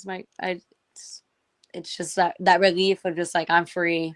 So, what was y'all's celebratory meal after you were done? What was McDonald's, the first thing you ate? definitely McDonald's. What about you, I- Hondo? I had a McDonald's. seafood boil. Seafood boil. Dang. That's a heck of a one right there. With all that butter. Yeah. What about you, Tori? I want a seafood boil. Seafood boil? Hondo? Did you get your grandma to make you something? It would probably be like ice cream or like marshmallows. Hit that sugar right away. No, after state and also after regionals, I was like, Mom, we need Chick-fil-A. Oh, for sure. So I got Chick-fil-A and it was hitting. It was hitting. I love Chick-fil-A. I could eat Chick-fil-A forever. What's your go-to? Always. I needed the most fattening meal I could find after state you and go. regionals. Put those carbs back, right? Mm-hmm. I know, like, was it? Yeah, it was after state, right, Brooklyn, that we ate that cookie, Cookie? the cookie ice cream or whatever. Ooh. Was the steakhouse? Was it at the steakhouse? No, we had a giant brownie. There it is. That Ooh, there you go. we ate that. That was good. I got you. Yeah. Dang. That's a good celebratory meal right there. Oh, okay. This makes sense to why they moved to Thursday. I was looking at that right now. That's pretty cool though, because I mean, showing's a lot of work as well, which I just, I discovered this year. My daughter showed, so there's a lot to that stuff, and I, feel for everybody that's an athlete and does 4-H or FFA. So kudos to them as well. We'll go back to the script. How does it feel to represent Cotulla, at your meets? I mean, like, it feels good. I mean, knowing, like, because we're a small town, like, putting ourselves on the map and everything. Because usually, especially my freshman year when I was at regionals, like, there was a bunch of girls. And usually, like, in the locker rooms, like, while we're all, like, getting ready to, like, get our lifts on, like, get our suits on to lift. Like, my suit, it can be really, like, tight on me. So I need help, like, putting it on. So that's usually, like, why I say, like, I love powerlifting. It's such like an open sport because I'll see a girl struggling with her suit and it's like, do you need help? And I'll go and I'll help her. Like another girl see me struggling. Like at state, I was struggling to get my suit off and a girl came and helped me. I didn't even know her. I didn't know her name. I didn't know where she was from. No weight class, no nothing. Had never met this girl, but just seeing I was struggling, she came up to me and it's like I don't know another sport where it's like you'd see that happening, Yeah, for sure. But And again, representing Cotulla as you're lifting is like such an ego boost because you realize that you're not just lifting for like you or to get a title or to get a medal. You're lifting and you're representing like a town, a school, and a team. So like all of our accomplishments go towards each other, and that's just one of the best parts of the sport, honestly. For sure. What about you, Miss Brooklyn? I think that it's definitely like I'm very proud of just being able to represent my town and being able to make my parents proud and make my family like, wow, she like is really strong. Oh yeah, for sure. For sure. Hondo? I'd say it's a real blessing to represent Cotulla because it's a pretty small town and um yeah, that's pretty much it.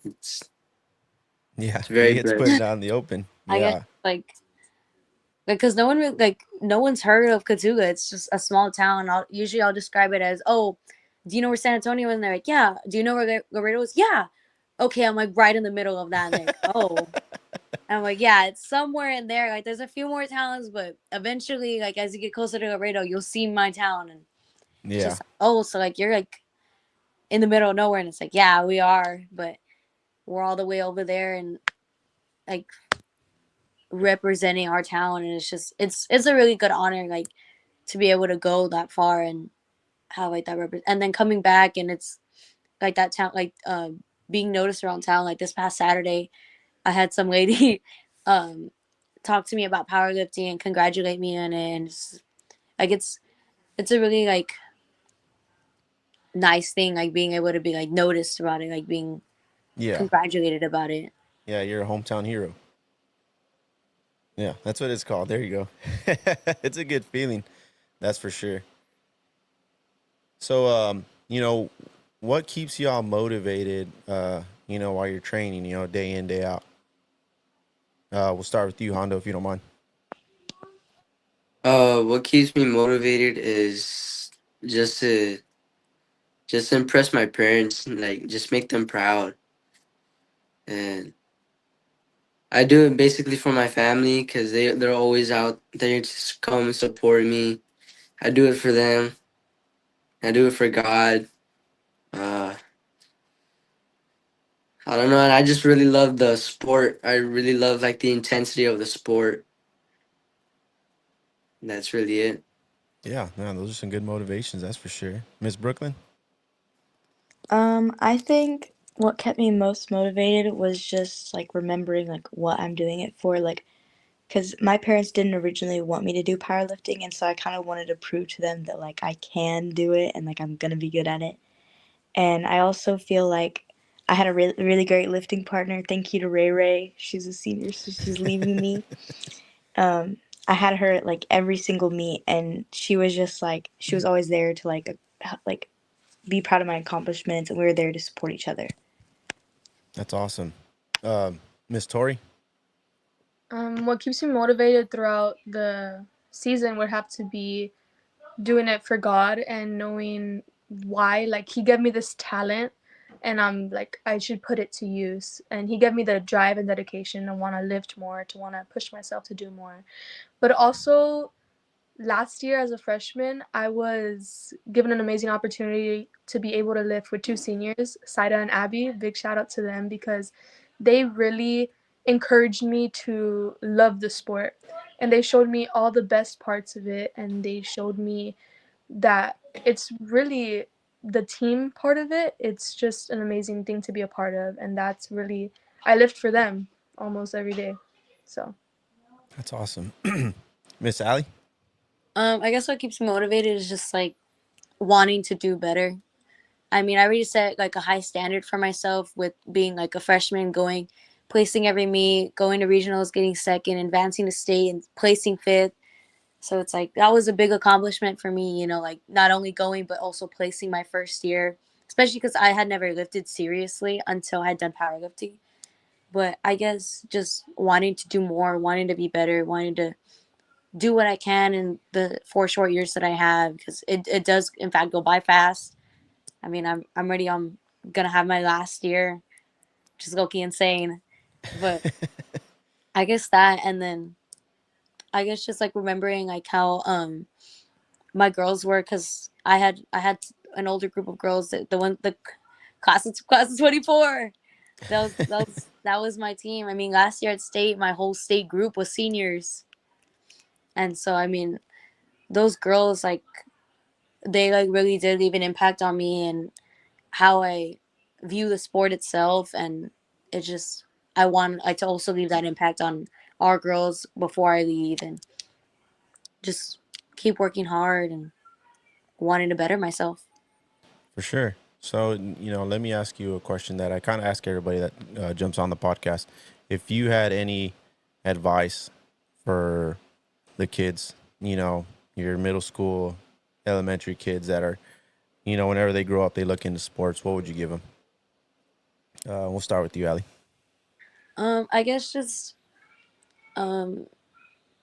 build that confidence. Try to build that confidence as early as you can. I mean, confidence is key. If like once you're confident in yourself, you'll be able to see a big difference, and just stay on task. I don't get in your head about it. Like just do you, and don't compare yourself to others. Just be yourself and be the best version of yourself that you can, and just keep working and have fun with it. Don't just take it super serious. Of course, take it serious, but don't make it just serious. Also have fun with it and just live in the moment, I guess. There you go. Perfect. What about you, Hondo? Mine would probably be the same as Allie's, just have fun because that's what sports is all about, just having fun. Uh, Stay out of trouble. Make sure you really stay out of trouble. Pay attention in class. Stay on top of your grades. And I don't know, just be coachable, I guess. Just make sure you can have that just so you can be coachable. Yeah, for That's sure. You pretty need to be much able to it. be critiqued. Good job. What about you, Tori? One thing that I would tell them is to learn to love the sport first. Like, if you go in and you're like, oh, I don't want to do this, like I'm just doing this because my friend is here or because of that, this, like, learn to love the sport first and get a connection with it, because really, when you're in the sport, learn to not compare yourself, because you can't look at, if you're weighing at what I weigh right now, or look at Allie and say compare the two weights, because that's two different calibers of where y'all are at. So you can't just compare yourself to the other person, because again, you're not in competition with your own team. You're lifting as a team. And I would say to just learn to love it, live within the sport. Like, this sport is something that you shouldn't be intimidated by, something that you should just always turn to as a relief. Like for me, I use it for stress. Like lifting is fun to me. And if you like the sport, you learn not to compare yourself. And again, what Hondo said, be coachable. And that's the best advice you can get, because not only confidence isn't something that you're always going to get on your first meet, second meet, third meet, or even your first year. Confidence is something that you have to build throughout seasons of it, throughout yourself, and building your muscle and building your own confidence within yourself throughout the weight that you get on the bar. So that's something that I would tell them. Awesome. And you, Miss Brooklyn? I think some advice I would give to like some younger people is like just try everything. Like you don't know what sport you're gonna like. You don't know what sport you're gonna be good at. So I feel like you should try everything, especially when you're in middle school, because it's important to when you're in that like younger time to be able to find what you love. And like Tori said, you need to fall in love with your sport. And so I didn't find powerlifting until high school, and I didn't even think I was going to be good enough for it. So I had to try it to see if I was even able to. Yeah. No, for sure. That's great advice, guys. So, last but not least, the last question. Any shout outs you'd like to give? We'll start with you, Miss Brooklyn. I'd like to shout out my parents for supporting me through my powerlifting season. I'd like to shout out my coaches for always being there to help me and encourage me. I'd like to shout out Ray Ray for being at all my meets, and well, of course she's all my meets, but first being proud of my accomplishments no matter what, and being there for me during practice. And yeah, I'd like to also support all the people. Thank all the people that supported me. Awesome. You, Allie? I want to get a big shout out to my older brother, because originally I had never planned on ever doing powerlifting, and he was the one that really like pushed it onto me my freshman year. And even after I was like, I don't want to do this, I don't like this, I don't like lifting, like this isn't for me. Like, I mean, without him, I really wouldn't have ever done powerlifting, and I wouldn't be where I am, I guess, without like my sport, because my sport really does help me. I mean, it's my thing, I guess. And huge shout out to Loop and Kathy. I mean, they put up with me for these past 3 years. I mean, I did not give them an easy year. My first year, I was really had them on their toes. Like I keep them on their toes. Like I try to keep Loop young, keep him stressed out, make sure he doesn't relax too much. Even though the season's over, I still bother him every day. There you go. I mean, Kathy stuck with me another year, and I'll probably still bother her afterwards. Huge shout out to them. I mean, they really do help me with my confidence, and they really keep me motivated whenever I'm down. Shout out to my parents for supporting me, my friends and family. especially my mom. She goes to all my meets. I know that my dad can't make all of them. Because he's working throughout the week. It's really hard for him. But I mean, my mom, like, she's really there. She makes sure that she's there for the meets and supporting me, getting my videos for me so I can look back at them and just, I mean, keeping me motivated. There you And I go. mean, huge shout out to my team, for always having my back, supporting me, just keeping me up there, I guess. For sure. You, Tori? First off, huge shout out to my parents, my mom and my dad's, for always being there and supporting me throughout both seasons of my years in high school.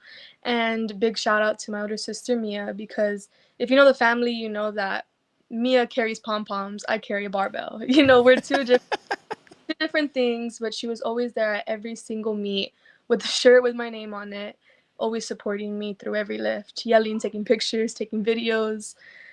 Huge shout out to, again, Kathy and Luke for being two of the best coaches that I've ever had. I only had them for 2 years, but I've gotten really close with them, and I feel that I have a close bond with them. I also want to give a huge shout out to the team this year. We came this far, we won it for Loop. We worked great as a team together throughout the whole season. Huge shout out to last year, Saida and Abby, for again giving me the dedication and the love for this sport, showing me the love for this sport. And huge shout out to the rappers. My rappers were Jerry and Victor. They were, That without stuff's them, tough. I probably wouldn't have accomplished all the We lifts love that our rappers. yes, Without our rappers. Yeah, that stuff's hard. That stuff's hard. huge shout out to them. What about you, Mr. Hondo? I would want to give a shout out to my parents and my dad especially because he's my dad, my mom, and my grandma because they were there for all my meets. They supported me throughout everything. My dad, I want to thank him for being like my guidance. I could always turn to him whenever I needed him. My mom for always like whenever I get in my head, she's always just like, "Yeah, you're doing fine. You're doing just great." And then she always puts a smile on my face. And my grandma, too, she's always there. I love her for that. And I just want to shout out to my team for being a huge inspiration. Like Jerry, I was very inspired by Jerry, Marco, Rico, Zane, and everyone.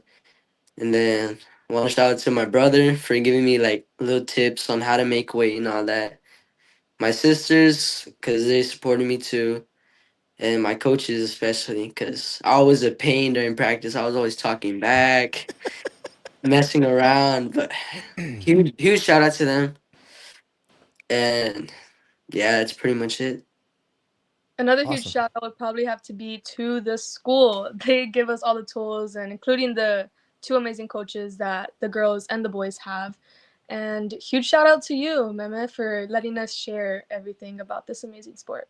Thank you. I appreciate that. And that's what this stuff's for. We'd like to give you all a little platform to kind of speak your mind and just kind of dive into what it takes. Because some people might just think you go out there, lift some weights, and Yeah. that's about it. But there's a lot more to all this, as hopefully most people have learned from this episode. I also want to touch on Loop again. Like, I mean, this season especially, I was trying to push myself, considering that I got second last year and I was pretty close to winning last year. Like, I really wanted it this year. I wanted it really bad, especially for Loop. This season was really like for Loop. And I mean, he like saw that I was working hard and everything, and he would stay an extra like hour so that way I could put in some extra work or anything. I mean, I was one of the first girls to walk in the weight room and the last girl to walk out because Goop would kick me out. There was even one practice that I had stayed with the guys and done extra stuff with them because I wanted to better myself. I wanted to get stronger. Even though like I was supposed to be taking it light because I had a possibility of not lifting this year because I had what I guess hurt my knee, but not really. I had bothered my knee. I had gotten tendonitis in my left knee, and so there was a huge possibility of me not lifting. And thankfully, I was able to. And I mean, just a huge shout out to my coaches, for always being there for all of us. Yeah, for sure. Here you go, Luke. Huge shout out.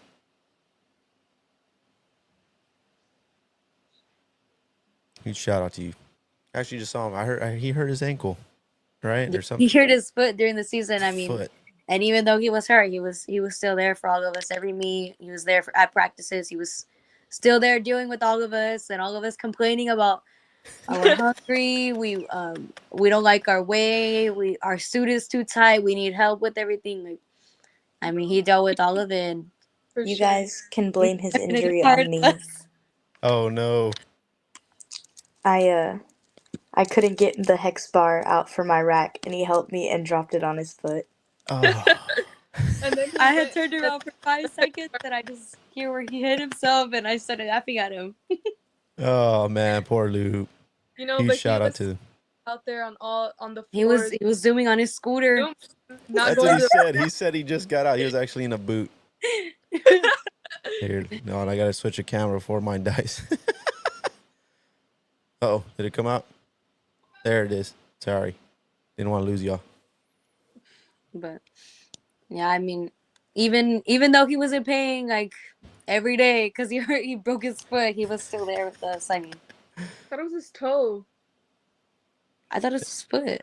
It was something I seen. It was his toe. He sent me a picture. He had a little boot on. He sent me a picture that day. He had a little boot.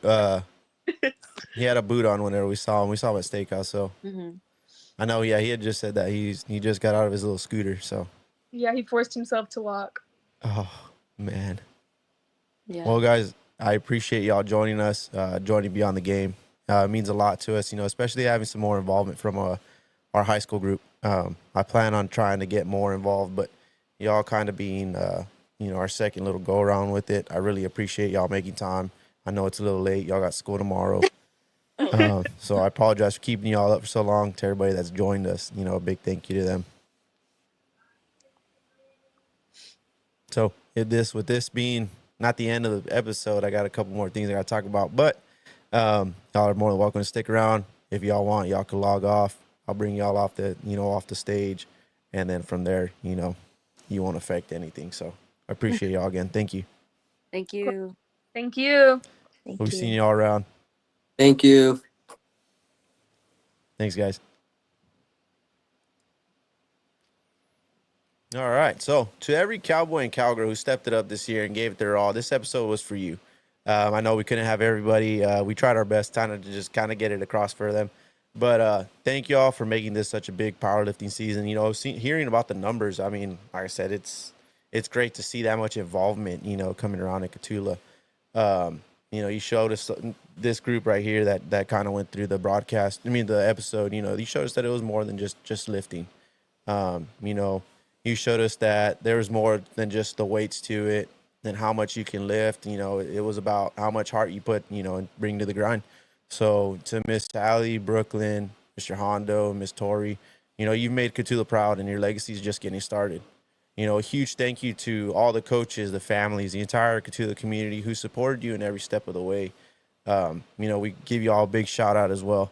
There's a lot of time and effort that goes into this. So I appreciate everybody who dedicates all that. And what an episode that this shaped up to be. It was a lot more fun than I thought. Again, I learned a lot from it. Like I said, me not being part of that powerlifting scene, just my little brother.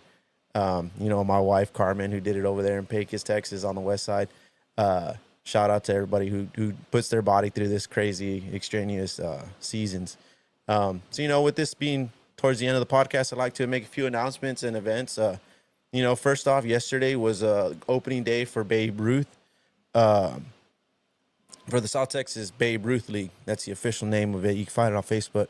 It was a fun day. We had a parade that kind of kicked off things.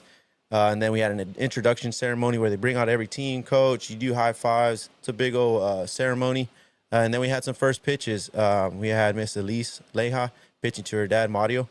And we had Sheriff Hector Ramirez throwing to Mr. Pilar, kind of to get things going. And then, started that long day full of games. It was, I believe, from 11 to about 7:30, 8-ish. I know we had a couple of the bigger kids playing in the field next to us. So shout out to all those coaches, players. It was a huge success. I do not know how Miss Abel and Mario do it. She has help from their kiddos. Mr. Pilad, all the coaches, the umpires, the volunteer umpires, parents, and of course, all our hardworking little ball players. It's a tough day to be a part of. So huge shout out to South Texas Babe Ruth League. The next thing, if you're free on Thursday, be sure to check out the town hall meeting. It's going to be at the Cotulla High School gym again on Thursday, April 10th, beginning at 6 p.m. They'll actually have Pfluger Architects on site for community members to take a virtual tour of the proposed new high school gym and locker room facilities. With that being said, that kind of takes me to something that I, kind of want to push.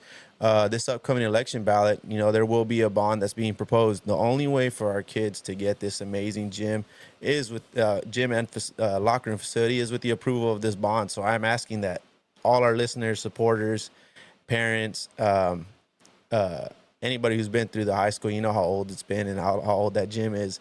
We want y'all to go out and vote yes. Now I'm asking from Cotulla Sports Association.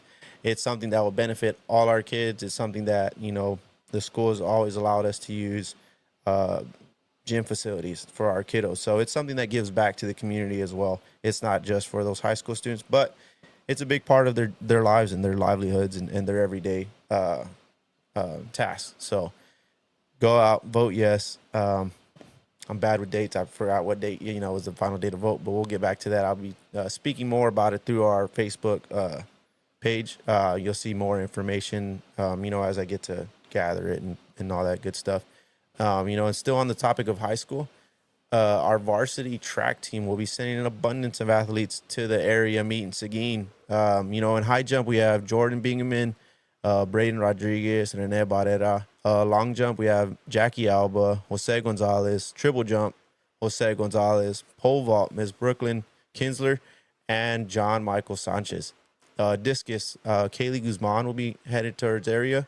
And we have a 4 by 100 relay. Janelle Gonzalez, Serene Ramirez, Jackie Alba, and Emma Reagan. 800-meter run, Frank Torres, J. Andrew Ramirez will be headed to area. 100-meter dash, tough race. Emma Reagan will be headed that way. And for the boys, 100-meter dash, we have Braden Rodriguez and Jose Gonzalez. Our 4 by 200 relay, Janelle Gonzalez, EJ Zertuche, Juliana Garcia, and Serene Ramirez will be headed that way. For our boys, we have Oscar Charo, Braden Rodriguez, Rene Barrera, and Jose Gonzalez, who took first overall in district champs. 300-meter hurdles, Marily Aranda and Ryan Sanchez. 200-meter dash, Braden Rodriguez, Jose Gonzalez, and Oscar Charo. So congrats to all those athletes who are moving on to area. We wish you the best of luck. Go on and compete your hearts out the way that you did at district. Our varsity girls still remain undefeated after their victory against Hondo. The Cowgirls will actually be at home on Tuesday to face the Lytle Lady Pirates at 7 p.m. And our varsity boys, unfortunately, they did drop this game against Hondo on Friday and dropped their record to 2-3. They're still in it. The Cowboys will be at home as well on Tuesday to face the Lytle Pirates as well, starting also at 7 p.m. And that's about it that I have for some Cotulla news. Hopefully I can bring you more as we're trying to get these episodes going every week instead of kind of what we've been doing every 2 weeks. And, before that, I know we took quite a break between September and January, but we're trying to get the ball rolling, trying to get some more stuff and just be on the lookout for more and more episodes. We're trying to get some more past athletes as well as present. We're trying to get our all three to meet, future, past, and present. So we might have some little peewee kids as I know we have our seasons that are done, but we still have our softball, baseball going on now. So we'll be giving you all some more stuff to be on the lookout for. With that being said, this will officially be the conclusion to our episode. And, I'd like to give a shout out to all you listeners and people that view this. We'll be on Spotify tomorrow. And, trying to get this little conclusion or this outro out. So, again, I'm Meme Sanchez. Is Beyond the Game, Cotulla Backroads and Ball Games, where the past meets the present and the game becomes a legacy. Good night, and thank you, everyone, for watching this episode. We appreciate y'all.